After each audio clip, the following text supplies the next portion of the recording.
People say, well, actually, people don't talk enough. People don't talk enough about death and the fears that surround death. We all gotta go. You know, there is one thing that is promised. Okay, death and taxes. You know the old saying, I ain't gotta do nothing but stay black and die. You know, you live and you die. Everything else, you know, is drag. So, what is the issue with people's, or even sometimes, you know, I'm not even gonna put myself, because sometimes I over empathize. Like, I'm like, oh well, what is our issue? No, I feel like I have a pretty good handle on death. I've had a pretty good handle on death since I was a young kid, because you know, I experienced a lot of passings of my loved ones early on, you know, but I also had the privilege of spending a lot of time with the individuals who I loved dearly before they went on. So I wasn't the one hooping and hollering at funerals and rolling all around on the floor and having a fit because a natural part of life had taken place. Now, were there some moments where it was like sad and sudden and out of nowhere? Yeah, sure. That, you know, like I can think about my grandfather who passed in a horrible accident. I can think about my friend who passed in high school before she was 16 from cancer. You know, I can also think about my cousin Eddie who died on a motorcycle, even Uncle Fly. Like, you know, we've had some pretty like heavy, unexpected deaths, and very many of them. And one thing, you know, I would have to say, like, after my friend Ashley Harvey passed in high school, I just was determined to make sure that I let people know that I love them and that I stick up for them, you know, at all times. Because one thing that I did regret is that I didn't, I guess, you know, when we were in high school, people were very nasty, and, you know, because she had cancer, she had to wear a wig, and, like, the upperclassmen would, like, make fun of her and her wig. And, you know, I've always never understood people's nasty nature. You know, like, why would you talk about somebody when you see that either they're going through something, or, you know, it's obvious. Like, it's obvious this young woman is, like, rolling around in a wheelchair. She's missing a whole bunch of days of school, and she comes back and you roast her because of her wig. And I was so taken aback that, like, to this day I wish I would have said more, but I just kind of looked at them like, why would you say that? You know, but I didn't have much to say other than that. And, you know, I always felt like I didn't stick up for her enough, you know, and that would be like my only regret. Like, if she was here, I would make sure that I rock for her harder, you know. And you know, so I did my best to incorporate that into my everyday life with relationships and, you know, the people who I encounter. You know, even if the love and support is not reciprocated, it's fine, because at least I get to go to sleep at night. Now, I have that understanding, but not many other people have that understanding, and then they feel like they have more time than they're allotted, and you don't. You know, I would really wish that people would just be more present than what they are. Another example of that is this artist that I connected with, like, in 2014 after I came home from grad school. Her name was Natalie Madden. I can't remember her first name, or was it Natasha Natalie Madden? One of those. She was a very extremely talented painter. I want to say world renowned, because when I finally peeped and, like, looked at her work, I was like, oh, you be out here. You be really out here. And she came up to me randomly. I didn't know her from anywhere before, but when I was working at this fabric store, which will remain unnamed, she came up to me and told me that she was an artist and that she was interested in painting me. And I was like, whatever. And I finally went, looked at her work, and then by the time I was ready to reach out to her, she had passed of cancer. So I was like, okay, this is another lesson. Like, value people, value their skills. It doesn't take them to be endorsed by somebody else for you to be a fan. If you really call yourself like a supporter of the arts or of the culture, in particular, don't wait until that person passes on to support them in their work. That was just kind of like a freak accident for me, because it was just like I had no idea of knowing that she had cancer. She looked good when I met her. So there, it was one of those things where it came quick and she was out very quick, but so I never really had the chance of like really getting to have a relationship with her, but that was just like a very soft lesson, and being present to all the opportunities that come, across. Just because it doesn't come in the form that you want it to come in doesn't mean that it's not a valuable opportunity. And sometimes you don't get a second chance. That's also a thing about death. It's like a lot of people are just afraid of death because you're afraid of missing out. What are you afraid of missing out on? And is it something that you can tackle now? Like, why put it off? You don't have time. This you don't know when you're gonna die. You don't. There's no way to predict when you are going to die. The only thing you need to know is that it's going to happen. There's no way that you can plan for that.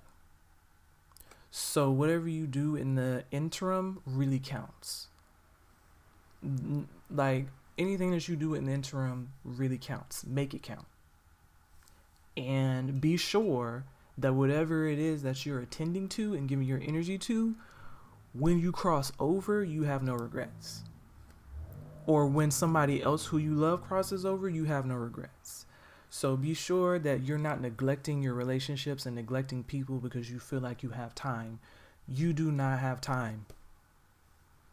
I wish people understand about death. Death doesn't come to kill you.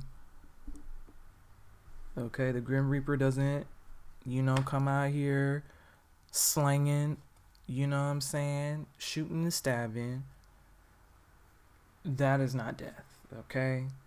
We gotta be able to decipher, like, fear from actual facts, okay?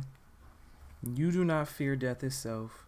You fear missing out, okay? You fear... What is it that you fear? Like, why is it so hard to allow the natural process of life to play out? If you've done everything, if you are living in your truth, or not even in your truth, but if you're living an authentic and genuine life, living a life that doesn't limit you, limit your joy, living a life that allows you freedom. A lot of people are just in bondage and feel like... For me, I just feel like, honestly, death is like an easy way out. Like, I don't mean to sound morbid, take it how it resonates, but, honestly, for me, for someone who is comfortable with the concept of death, I'm ready. I say this a lot to the universe. I say this a lot to my ancestors. I don't know if I've ever said it out loud, but I'm ready. Essentially because... I love saying essentially. But basically because, what else is there to do? Like, it's boring. I have to just keep it real with how I feel. Like, it's boring. Earth is boring right now. Because everybody is doing their own thing. Which is cool, but their own thing includes amassing a whole bunch of material matter that, again, can't go to the other side with you. I'm grateful for just being able to have this opportunity to at least get it out, even if no one ever really hears this or comes across this, at least it is out of my system that I have done my due diligence. I have done the work. I have done my best to be the highest version of myself. Of course, there's more room to grow. But I'm just someone who really appreciates and has an appreciation for all the relationships past and present. You know, I have love for my great grannies, Grand Alice, you know, Miss Maddie. You know, I have love for the ones that have fallen early.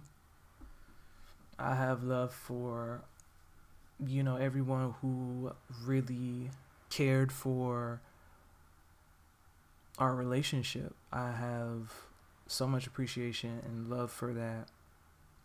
And I've experienced true love, unconditional love before in my life,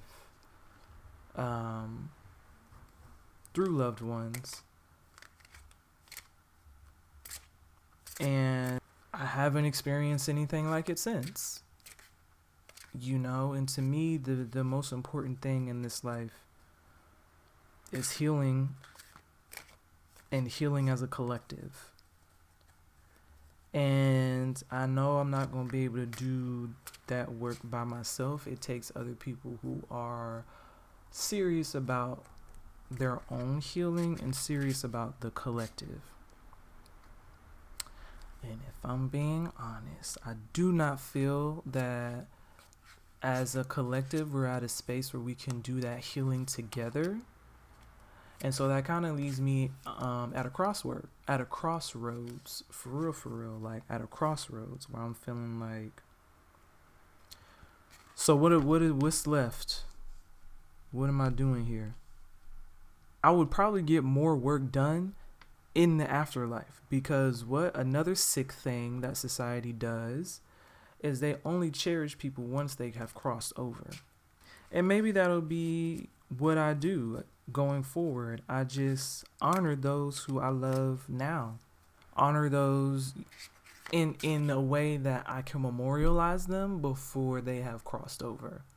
Even when it comes to artists. And, you know, the reason why I'm talking about, I feel like what triggered this whole thought process of death and, you know, the whole, like, hoopla around it is I was watching, I don't know, on YouTube, went down this rabbit hole and watched the last performance of Amy Winehouse, which was I cried when I watched it. And what was sad to see was how people were in the audience, saw that she was unwell. If you saw it, you know what I'm talking about. Like, she was visibly crying out for help. It was like kind of like her last plea. And there were people in the audience booing. But then the next day, because that was literally her last performance, and then the next day she passed, right? So, or maybe a few days, I don't want to chronologize it, whatever. Put dates behind it because I'm not 100% sure, but it wasn't like, you know, too much later that she passed. And, you know, I'm pretty sure those same people were like devastated. Same thing with MJ. Like, before he crossed over, you know, he was a child molester, or this or that, weirdo, a woman, like all the things that I've seen tabloids like post about him, just very nasty, which I never understood. Again, I don't understand people's nastiness. And then the whole world was in shambles. Some of the same people, and you know what also killed me is like my dad was one of those people who like really shunned him. And then was like, oh my God, we lost one of the greats. And I was just looking at him sideways like, are you serious? You was just talking about this nigga. What you talking about? You was just roasting him. So what are you talking about that we lost one of the greatest? You don't care. You don't care. What does it matter? It's the same energy that it was in life. So it's like if you didn't appreciate the energy while it was emoting, then why are you have so much reverence, or why are you lamenting now that energy is gone? If anything, people should be cheering, right? And of course, no one shuns someone else or no one belittles someone else in hopes that they die, but you just need to be mindful of the energy that you put out there. Don't be fake. If you don't like a certain energy, you don't like it. It's fine. If it passes on, move on with your life. And if you don't like an energy too, you don't have to go out your way to condemn that energy. That's not your job. You keep it pushing. I just feel like that's very sick to be on someone's, to be so fickle, you know? And so that's why I'm just like, I mean, shoot, what, you know, come on, like, I'm ready to peace out. I don't know what y'all is doing here on this earth with an F. I don't know what y'all is doing down here. You know, I just come, I'm the last, you know, of a generation that really just like appreciated quality time with family. Genuine quality time, like listening to, you know, where you come from, your lineage, like hearing those certain conversations or just learning how to do things. And it's not always about a reunion. It don't always got to be a function. That's the thing. It's like your life is not a movie. I know it's a cute phrase that we all like to use, but your life is not a movie. It's not. It is you not trying to win an Academy Award out here for the most epic scenes, for the most epic turn-ups. Think of it as a documentary. We're not doing feature films. We're not doing, you know, Hollywood smoke and mirrors. Okay, we're not doing wardrobe, hair and makeup. Okay, this is a documentary. This is on the fly, one take. How are you living your life on a constant daily basis when the cameras aren't rolling, when you ain't kicking and popping bottles and all sort of stuff? What does your day look like? What does your life look like? What do you value the most? What do you value the most? Do you cherish those relationships? Are you appreciative of those relationships? Because you can't do this by yourself. You need co-stars in your so-called feature film. But in actuality, it's a documentary. So who you got around you, and why? And will those people care when it's all said and done? When there's a snag in the feature film, are they going to be around? How are they going to assist you? What is going to fortify you? What's grounding you? You have to ground yourself in something stable. You know, I'm not here to push any sort of belief on anyone, but not even belief, but or try to condemn anybody, because I don't want to be like y'all, but I'm sensing a lot of ungroundedness. Or you know what it is? It's rooting yourself in something eternal. If you're rooted in the eternal, you will not fear things like death, because you know that it's transfer of energy.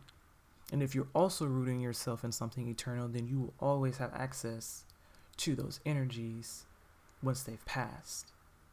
If you are able to cultivate a genuine relationship with that energy while it was in the physical form. Now, if you are someone who thought you had time and didn't cherish those relationships, then I mean, you can still try to invoke the energies. I'm not saying that, you know, the folks on the other side will look at you sideways. I don't think they will, just because, you know, all the ego dies once death comes into the picture. It won't be any, but your own ego will keep you from reaching out to those energies because you feel like you're unworthy. And, you know, for me, I feel like that might be the reason why a lot of people just kind of don't take the time to cultivate relationships, meaningful relationships, because they don't think that they're worthy. A lot of people will say that, oh, it doesn't exist. And that's because you don't think it exists for you, which is fine. But like I said, I've experienced it in life. And I've also experienced an immense amount of unconditional love from loved ones who have passed over. And the only reason why I'm able to identify those energies is because I cherish those relationships. So, I mean, I don't know. I just feel like, you know, if death comes knocking today, I'm gonna just be ready. I'm gonna be ready, because, you know, I am at a place where I'm just content with the work that I've done is much bigger than going after a bankroll, going after your dream job, and all sort of stuff, which is nice. You know, you need tokens to play in the fun house. We get it, but what means the most to me in my heart, and maybe it's yet to come, I don't want to, turn off the game too soon, but get me out of here. Like, real talk, get me out of here.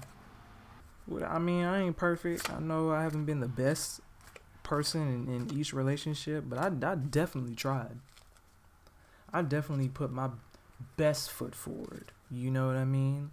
Given what I knew, given the love that I had, and what I learned from my elders.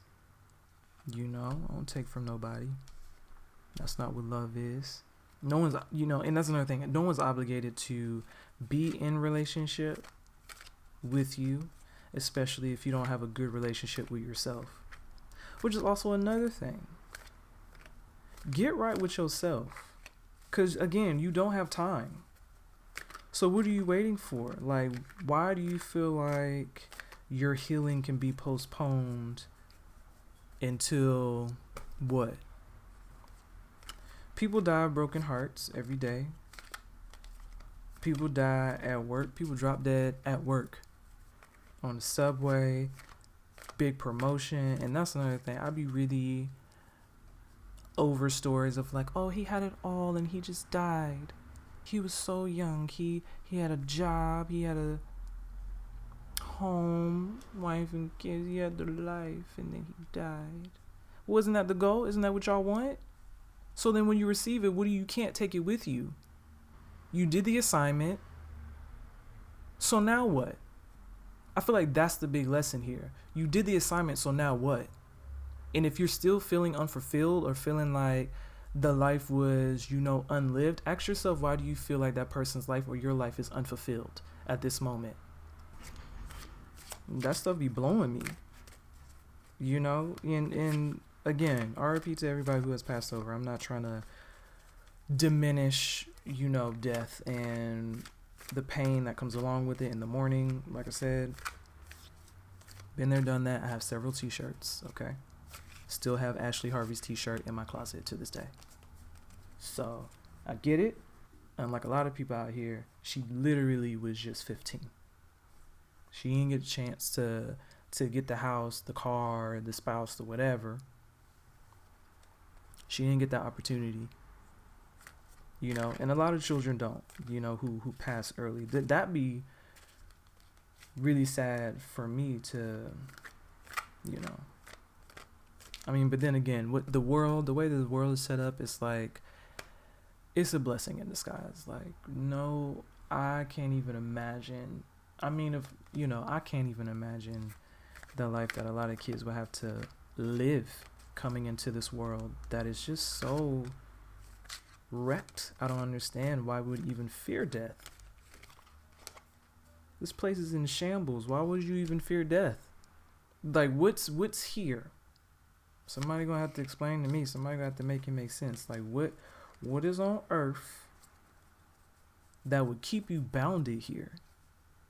You can, it's not wrong with missing somebody, but just be sure you're not attaching your energy to memories or ideas of what could have been. Make sure you're living out your life now. Don't attach yourself to a thought, especially if you ain't expressed that thought to the person in question. If there's something in your heart that you want to go after it, because you don't have time. You don't have time. Be scared if you want to. You better start living your life and cherishing your relationships that you have. It's not promised.